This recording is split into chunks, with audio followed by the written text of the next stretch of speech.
Funny thing happened actually. As I was halfway through editing this video, I saw on the 2000 AD Facebook feed that they're actually bringing out another Predator, Aliens and Judge Dredd story, like in a few months' time. Yes, this is shamelessly retrofitted into the video, but anyway, I hope that doesn't quell your enjoyment of it. Thank you.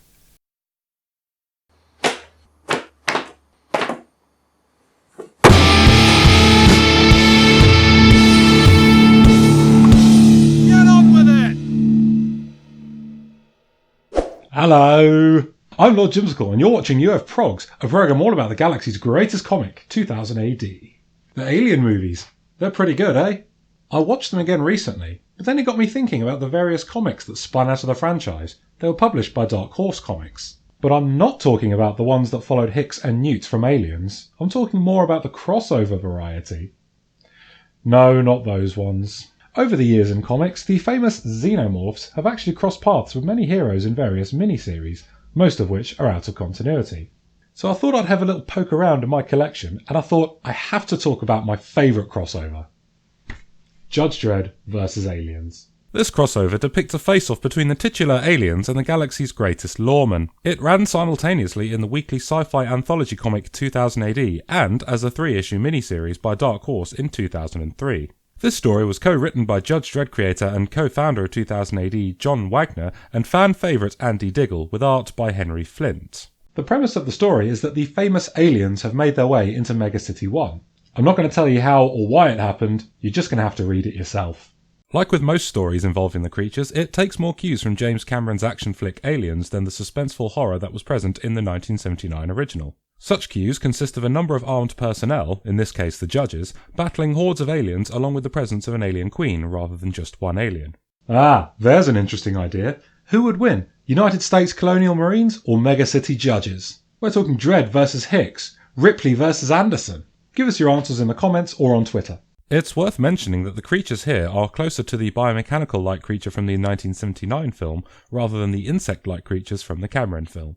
The thing that stands out most about this story is the sheer amount of deaths and casualties that happen, mostly from the Justice Department. Anytime teams are sent out to capture or destroy the creatures, it just ends in a horrific bloodbath with hundreds of judges being slaughtered. This story alone has a higher body count than the entire Alien film series. A high body count isn't anything new in a Judge Dredd story, but in this one it's taken to overdrive. Naturally, Dredd survives everything, which means that if you're a judge in Megacity 1 and your last name isn't Dredd, then you are well and truly f***ed. Having said that, most of these deaths are self-inflicted. The specialist teams from the Justice Department, as well as the street judges, just seem to be passing the idiot ball around, or being completely oblivious to what's around them.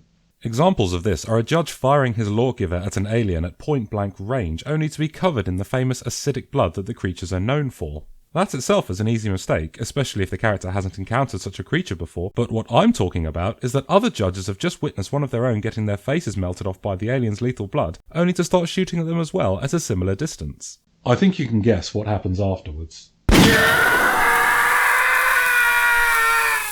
Natural selection at its finest. Another standout feature of this story is how brilliant Henry Flint's artwork is. It's a chilling rendition of Megacity 1 that I think is in a similar vein to 1991 story Necropolis, drawn by 2000 AD veteran Carlos Esquerra. Not to mention, it does show that it would be quite easy for the creatures to hide in Megacity 1, as it has a hive kind of feeling. I particularly like the way that the blocks and the other buildings in Megacity 1 are drawn egg-shaped in order to give it an organic feel. Judge Dredd also faced off against Predator as well. I haven't got round to reading it yet, so I'm going to have to go out and buy it. Thank you for watching this episode of You Have Progs. I'm Lord Jimsicle. See you next time. Hi there. You see that picture on the left? Right, well that is where we're going to be playing our fill in the blanks game. All you need to do is just simply tell me what you think that person is saying. Leave me a comment, send me a tweet, or like us on Facebook and just comment on it there. All the links are in the description below. Don't forget to subscribe, there's more content on the way.